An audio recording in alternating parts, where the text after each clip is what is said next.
I guess it was about 35 years ago that I first left New Zealand. I was a little disillusioned with the war in Vietnam, and I suppose I really wanted to rediscover that the world was a beautiful place. And so I bought a small sailboat, 28-foot Herreshoff ketch. No standing headroom, no engine, no life raft, no radio. Was it in good shape when you got it? Yeah, I had to rebuild some of the inside, and I spent 4 months working on it, but finally got it ship shape and left. Sailed up to Tahiti, and then 6 wonderful years sailing through the South Pacific, and just without a motor. Without a motor.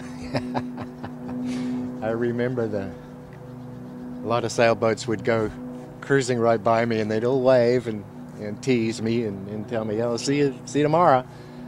But oftentimes I would look at them and they'd be sailing like this, and I'd be sitting in the cockpit playing my guitar and just comfortably moving along. Well, then I got to Fiji and fell in love and sailed with the lady that later became my wife,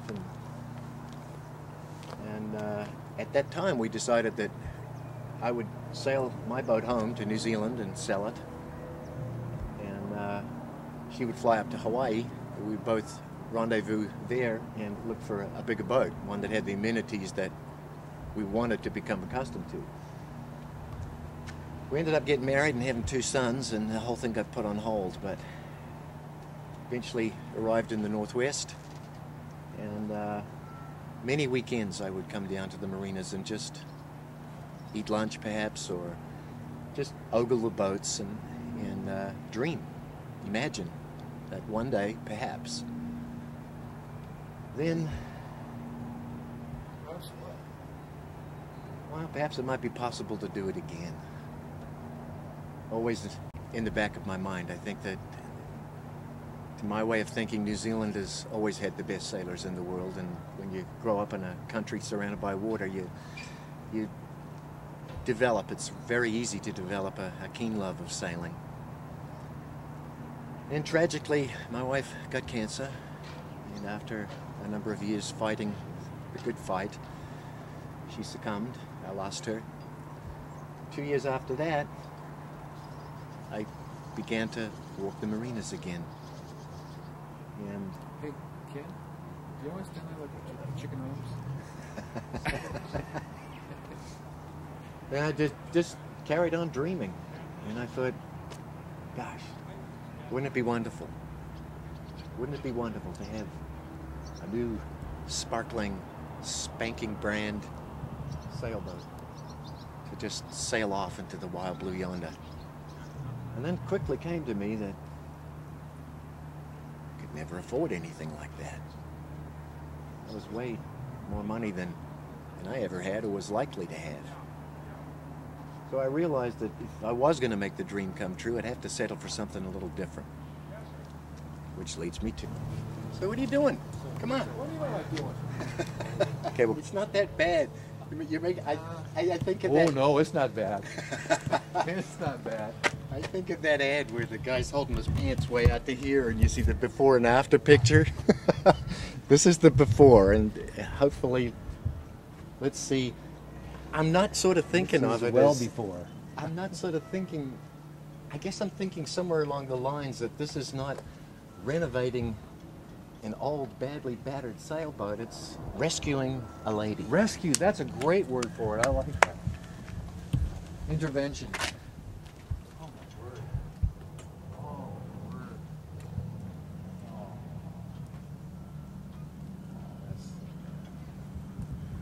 Isn't this good? It's all fiberglass, isn't it? So are you going to do this work? Well, I'm hoping to, as much as I can, but I'm bearing in mind the whole time that this is a fiberglass hull, so it can't rot. I'm also bearing in mind that the rigging, as you can see, is all stainless steel. All the fittings on the deck are stainless steel. Mast, that. So they're okay. The mast is probably going to have to be replaced, perhaps both of them, and certainly the booms, as you can see. So there's an awful lot of work to be done, but I'm particularly enamored with this design, anglement design. I think it's going to be a fine seaboat. There's no doghouse, as you can see. I really am familiar with the ketch rig for a number of different reasons. And what are those? Well, I guess the downside of the ketch rig is they don't really go to windward too well. But the boat seems to balance better with the two masts. I'm going to try and make it cutter rigged, which would mean I'd have 2 forestays instead of 1, so I could have a jib and a genoa hanging off the front. There's a few changes that I would make, but mostly I just love the traditional look of this boat. Well, it's kind of clean. It Yeah, looks like got a wide it looks beam. Asian. It was built in Taiwan, Changhua. It has a sort of junk kind of low sling to it. It does, you know? but very curved. But fatty. Nature kind of just voluptuous. loves curves, so it would make for Now, why is that? a real good seaboat. I think when you get boats that are slab-sided, I think basically there's 2 different types of sailboats. There's the racing sailboats, which have Like a a knife. long waterline length, probably a narrow beam. They do point, they do go to windward very well. They're probably not very comfortable. And then there's the cruising sailboats, the guys that really want a boat that can weather a good storm, that they can comfortably live on, that they're not sailing on their beam ends, that they can enjoy the rite of passage, as it were. So that all of those things appeal to me in this boat. And let's go on board, and I'll show you the wonderful headroom that it's got throughout. Cool. I'm looking forward to it. Okay, so I first found this boat probably 9 or 10 years ago, and at the time it was fairly dilapidated. And I spoke to the harbour master and asked him what the story was on this vessel. He at the time told me that apparently a couple had purchased the boat, and she also had gotten cancer and passed away, and apparently he never came back to the boat. So at that time I wrote him a letter, and I sort of said to him, please pardon my intrusion, but our circumstances seem to be rather similar.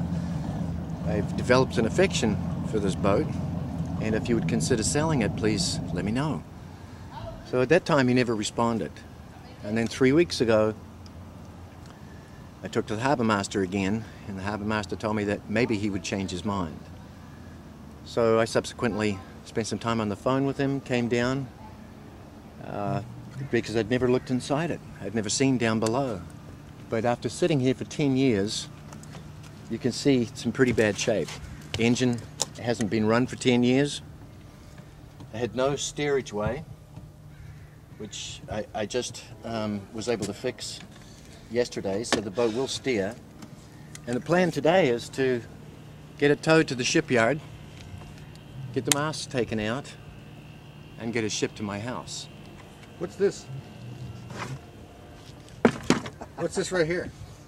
Now, this is called a whale gusher, and it's...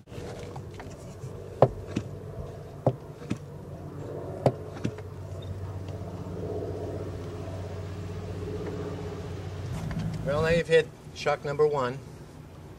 Let's go for shock number 2. You could paint that.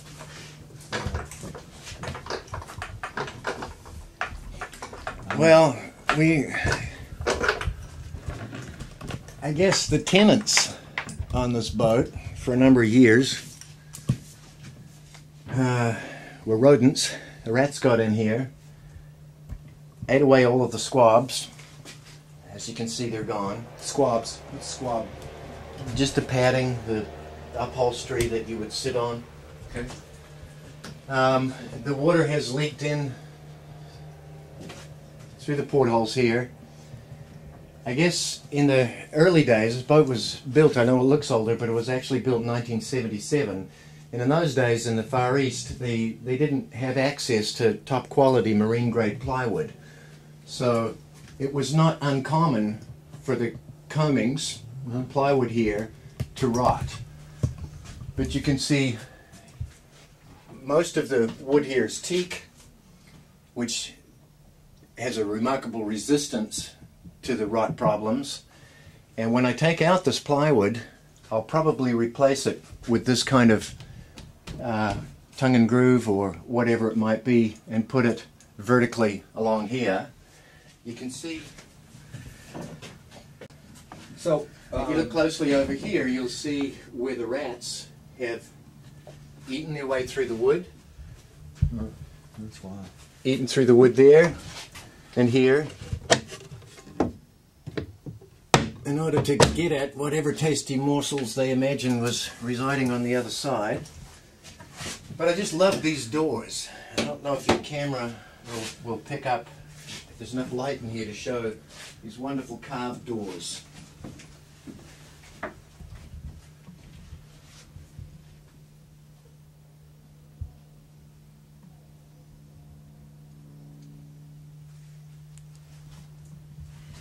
So is this, those, how old is this boat? 1977. 1977. So, who did this work? Changhua Dockyard. There were a number of these boats of this design that were built, and they all appear to have the carved doors, but with different carvings on them.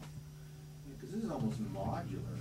I mean, it's beautiful work, but they chose this broad beam mix a lot of their solutions, you know, media and the decking, the broad decking. You know, it solves all kinds of problems for a carpenter. And then they figured all that they've been able to give up somehow. Right. Obviously, you stole everything, right, you know, below. But I love a lot of the little. Oh, I know. I was just thinking how cool that is. A little musher, huh? The boat at some time has had water over the floor. And they'll push those oils up like that? The disappointing part to that is I have not been able to lift up these panels and look in the bilge. So you have to cut those out? I'll have to cut them out. Yeah, the floors will probably have to be redone. Well, that's and going to happen then you anyway. see the engine is a Volvo Penta MD-17. Is that a good motor? It was in its day. The flywheel appears to turn fairly readily, and they tell me that all boats have a sacrificial anode attached to the bottom of the hull, right. which when electricity, so that the dissimilar metals with the shaft and then the brass propeller, electrolysis will eat into the shaft. So rather than have that happen, they put a zinc block there, and it eats away the zinc block. Well, that's not been replaced for 10 years as far as I know. But I guess the happy news is, and I can't verify the authenticity of this, but I've been told that electrolysis is much retarded in fresh water. It works. But as you can see, I spent. You need the, I've spent a couple of weeks working on this. This deckhead material here was black, and after 3 coats of simple green and OxyClean and whatever else, I've managed to get to this point, which is still not great. But this is a wonderful gimbaled stove. Gimbaled means that in a seaway, hopefully, you can still cook. Gimbaled, where does that come from? I'm not sure, but it basically means that it swings freely, as you can see. It's a cool thing. A flexible liner for that gas line would be kind of make me nervous. Let me get some. Well, the rats also have eaten all of the hoses in and around the engine, and I rather suspect that the insulation on some of the electrical wiring has also been eaten, which means that, you know, you connect up the battery, and if you were to start up something, you could cause a fire immediately. So that'd have to be verified first. But it sleeps 6, which is kind of astounding for a boat this size. It's sound in here. Yeah. I mean, they sleep 2 there. This table goes down and makes another bed. Sleeping, it's 2 people. Berth. What do you call it? Yeah, A berth. Yep. And then another one here, Uh-huh. and then the porta berth.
What was I thinking? Just dry them out, they'll be fine.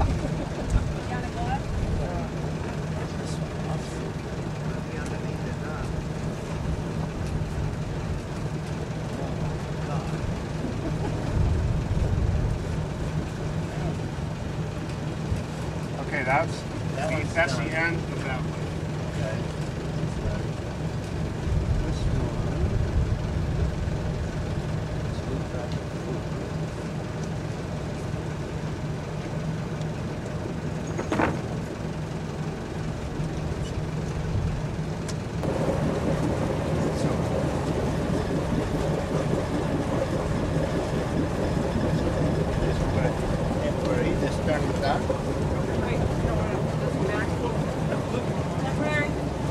Yeah. Just temporary.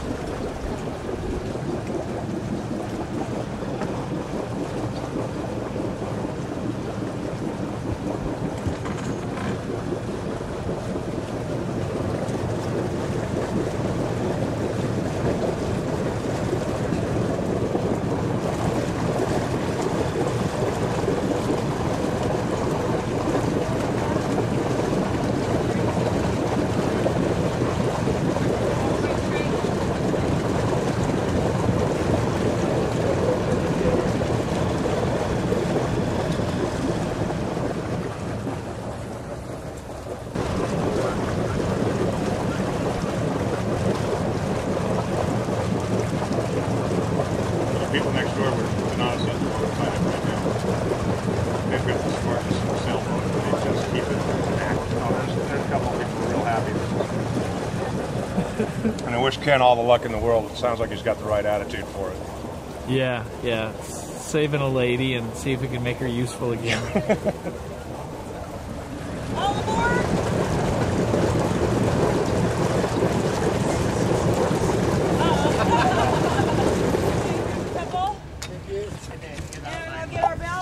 Then we'll be ready. One, I'll take the other. Go ahead and watch your side over there, because you're free. Great, thank you for your help. Nice to have met you. Nice to meet you, buddy. Have a great day. Well, another rough day at work, you know how it is. Oh, geez, rough day in paradise. Yep.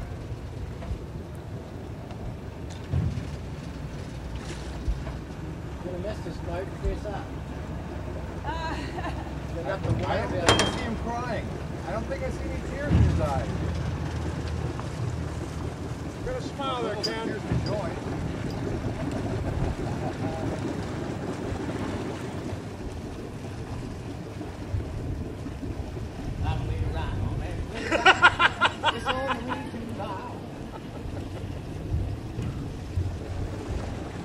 Thanks very much, Lou. I'll talk to you soon. And I'll get the dock.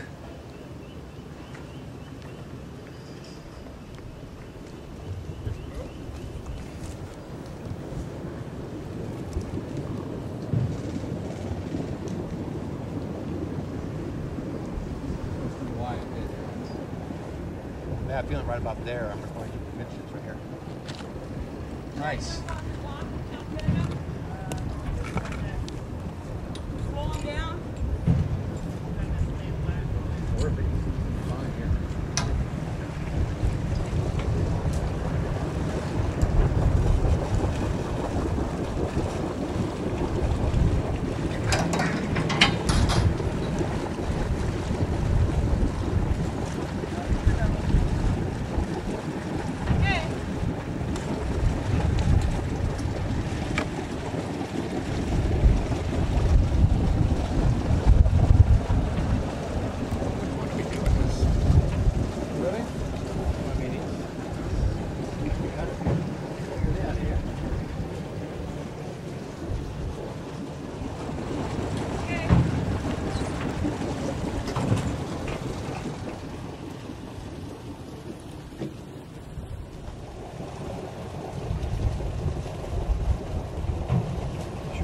Crappy day to do this.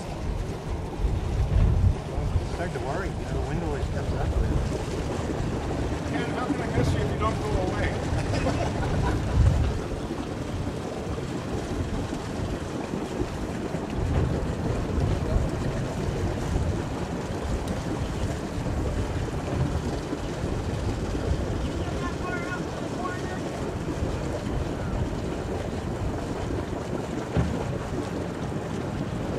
Hans Christian here?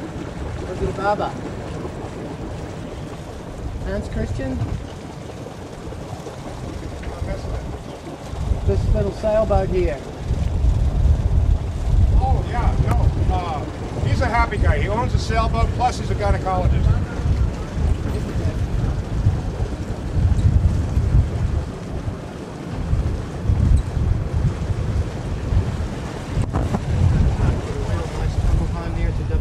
Great seaboat. What's the tumble home? Tumble home is a round part of the stern. Oh, right. Really, you know, just goes Pretty. straight in. Well, it's just a good seaboat. It lifts you up as the waves are. Oh, as opposed to, it lifts you up as a, No, 4'6".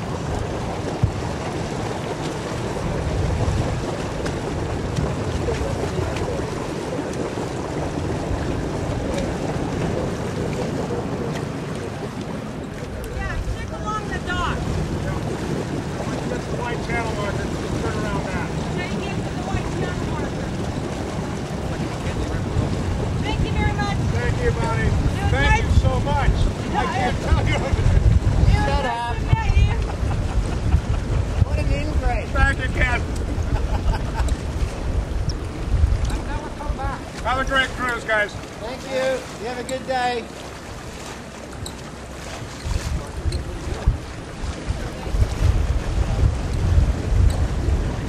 Maybe later we could get you to pull the fenders up. You bet. Yeah, I know. Bayliners, they just go everywhere. They never pull the fenders out. It's bad seamanship to leave your fenders out.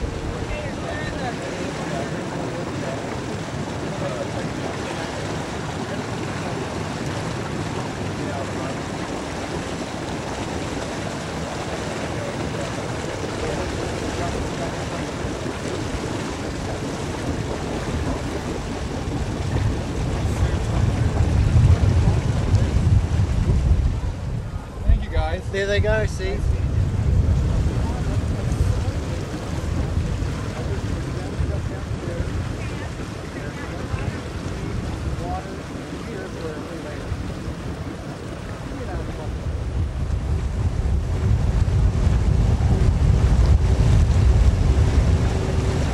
Okay, so tell me about what it's like to sail a motorless boat. How long was it? 28 feet. 28 feet. 28-foot boat, and it was no motor. No motor. Was it like this boat? It had the same trunk cabin without a doghouse, but it had 5'4" headroom. And the So you couldn't doghouse stand up and inside. the doghouse again is what? This superstructure here. Okay. The doghouse would come up from this. Okay. So it's good in harbours, it keeps you sheltered, but in a rough sea, it's just something else for a wind wave catch. to knock off. Yeah. Right. So Flip you over. this would be a better boat in a rough sea. I would feel more comfortable. How in this deep a boat. keel is this? This is the draft is 4'6". Yeah. Oh, that's pretty good. And it's a full keel. So if you were in the South Pacific, you know, the bottom of the boat goes like this, and some of them have skeg keels. Some of them have keels that are a little bit wider. This one has a keel that goes all the way from the bow to about here. And then your prop comes out here, and then your rudder's behind that. So if I was in the South Pacific and the boat was wood and I was worried about teredo worm, I wanted to grid it, then I just pull it close to the beach. In some South Pacific countries, they have almost telephone poles sunk into the water. You tie up to then the tide goes down 18, 19 inches, and then you can scrub the bottom of your boat and reapply anti-fouling paint, which will keep out the teredo worm. And the teredo worm is this marine Teredo worm worm that will burrow into your hull. A teredo worm will sink a 40-foot wood boat in about 5 months. Oh, do this happen in salt water or fresh water? Salt water. Salt water, not in fresh water. Not in fresh water, no. That's right. Why? Because they can't survive fresh water. They're not freshwater animals. They're just not, yeah, they're Right. not. Where not their do environment. they live when they don't live in your hull? I don't Does anyone know that? I don't know. You ever think about those? That's an interesting question. I mean, I don't think anyone's ever thought about that before. Teredo worm nests, teredo worm habitat. Yeah. But it's kind of funny because before I left New Zealand, I already knew navigating from my Navy days, but I wanted a refresher course to have more practice at using the sextant on a moving boat. Cool. And so I did a refresher course at a place, Captain Cartier's in the Bay of Island, and there were 33 people taking the class, and at the end of the course, when we got our marks, I was bottom of the class. And because mathematics was never my forte, I still have trouble adding 5 and 7 together.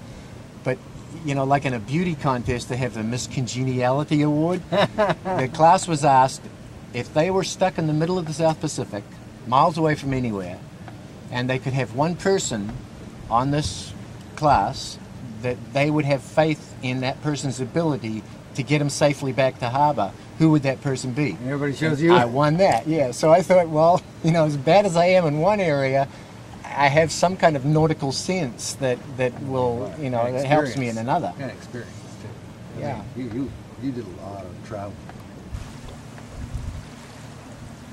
But in a way, the whole navigation thing, the celestial navigation thing, it's kind of sad to me in a way that it's become a thing of the past. Now with global positioning devices, you can pretty much pinpoint where you are just like that in a minute, which renders sextants, most old forms of navigation obsolete. And in a way, I think that's sad because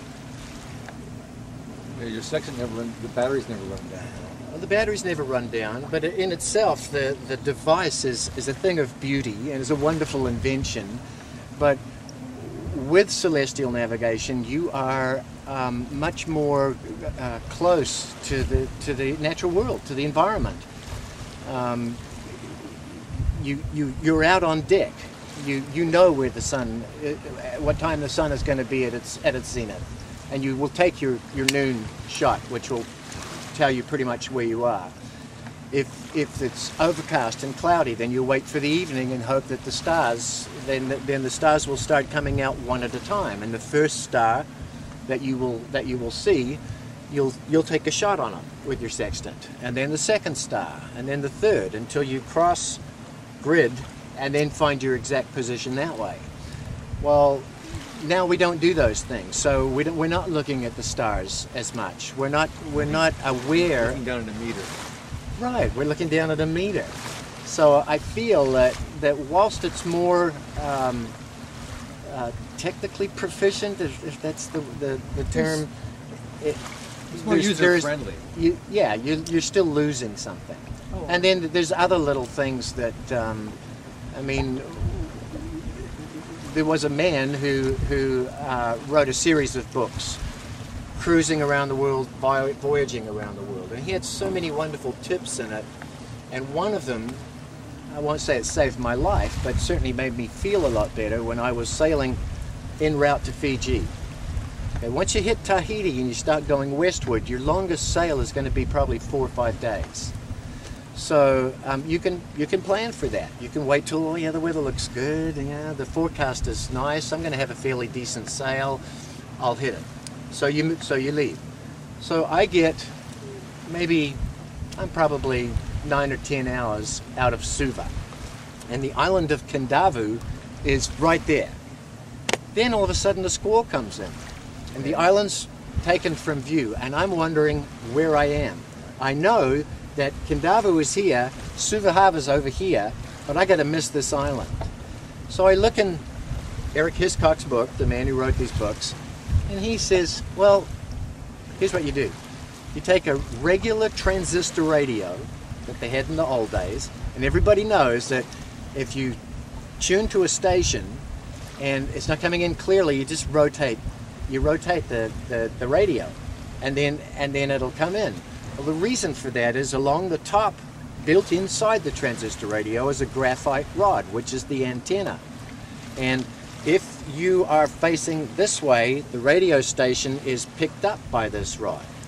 If you rotate the radio, you get to what's called a null. That's because the rod is pointing directly at the radio station. In this case, in my case, it was Suva radio.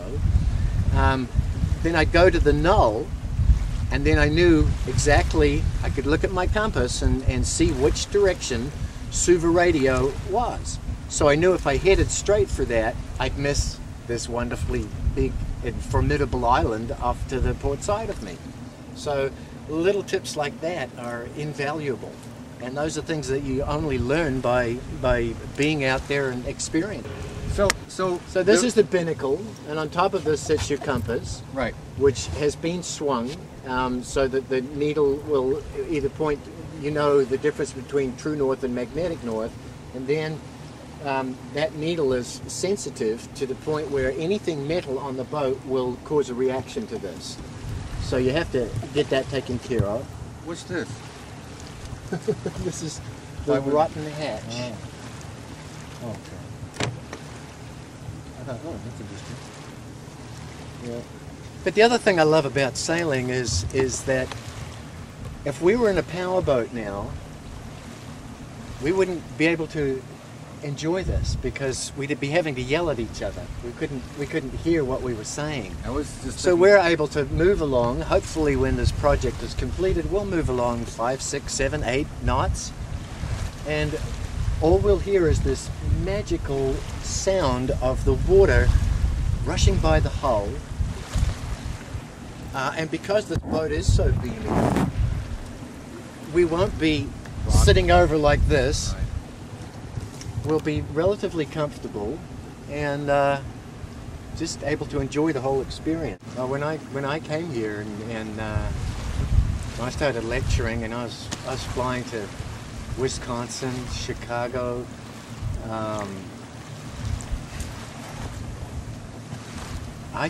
Every time I flew back,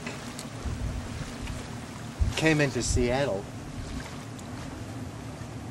I always thought how lucky I was to live in such a beautiful place, because there's lots of places in the Midwest and around that area where the winters are so cold you wonder how people survive. No kidding! Like right now, even now, listen to the heat they're going through in the Midwest. Yeah, I grew up in that kind of heat. You know, it's murderous. And the humidity too is just it's terrible. And there's no evergreens. No. Most of the trees are black oaks, and in the wintertime when the leaves are gone, It's pretty stark. yeah, it's almost like someone's filled a vacuum cleaner with soot and then just sprayed the tree. But we went on this hike in the wintertime, and they gave me mittens, they gave me long johns, they gave me a thing called a balaclava, which is kind of like a ski thing that Right. your eyes and your nose and mouth is open, but it covers the rest of you. When we got back in from this hike, I looked in the mirror, my nose was black. I mean, it was so cold. I just thought, who in their right mind would want to live here? Well, you get used. It's what you get used to. I guess it is. That's the people in the Great White North of Canada. They you know.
How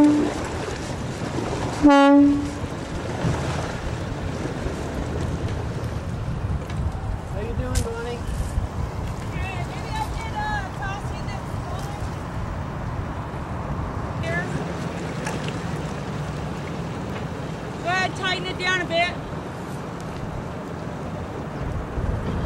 say when. Just keep the slack off. Okay. Go ahead and wrap it around the cleat and then toss it back to me. Please. Is that enough slack? I can tighten it up after, so go back through the chalk again.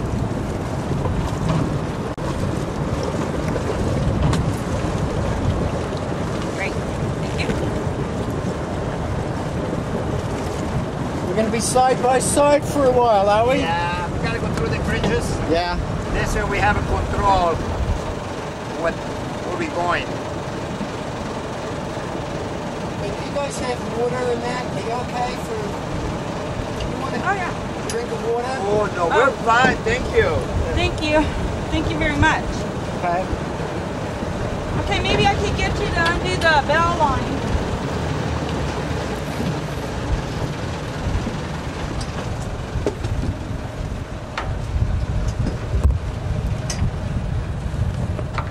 And then, Which bell line you want?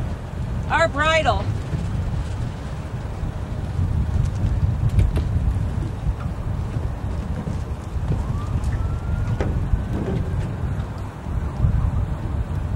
How about I give you this one first?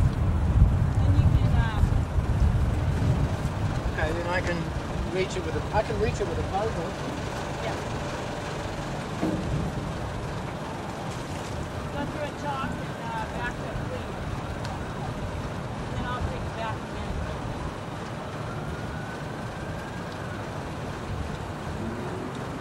John, you want to bring our bell line back again? 1 second. You want me to go around this bollard or just keep it there? No, go around, is there a cleat there? No. Okay, yeah, go around that then. Probably both of them. Then through the chalk again if it'll stay. So you wanna bring back our bell line though?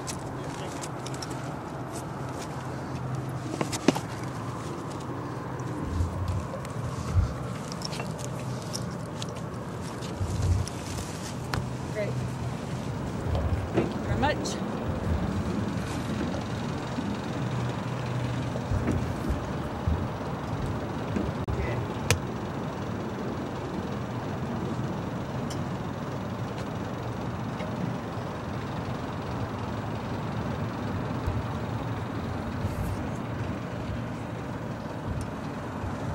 Did you guys have a nice cruise?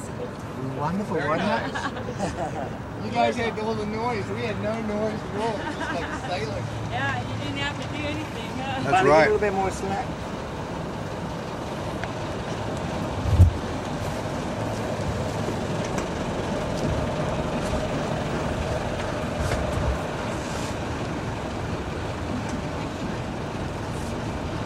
Okay.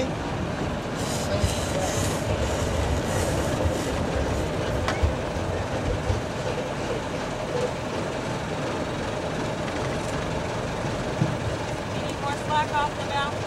I just want to get direct purchase here.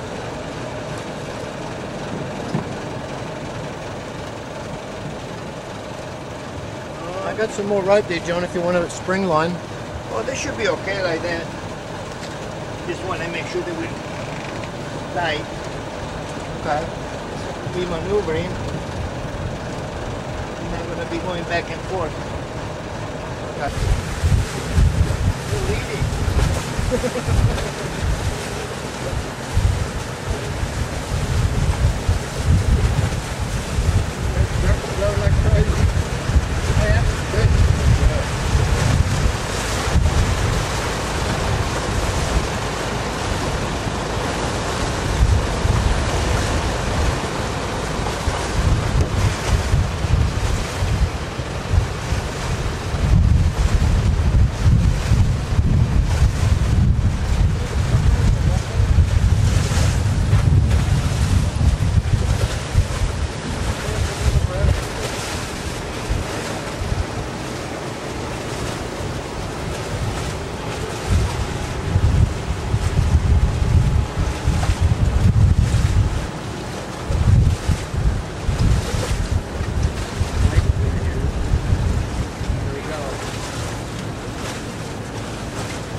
done this. This is a fun one.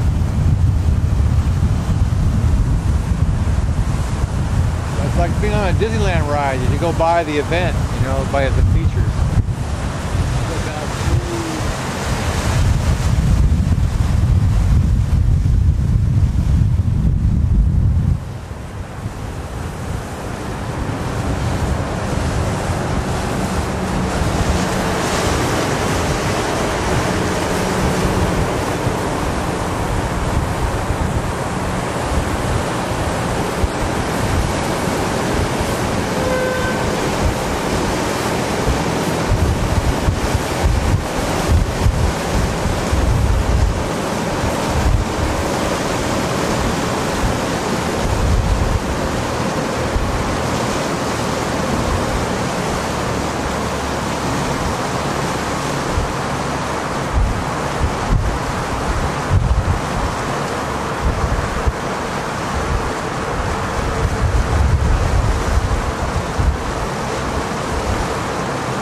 Soon.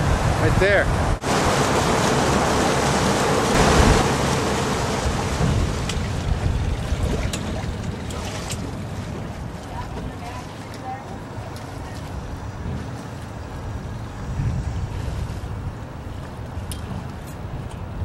The welcoming committee's supposed to be waiting with the bottle of champagne. Well, you're supposed to supply the champagne. Oh, really? Did I screw up or what? Yeah. I was thinking it was going to be sweet. Nah, it wasn't that bad. These have thrown worse in there.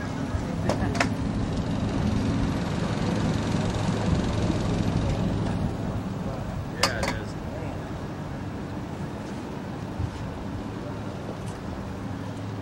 That it is a nice boat.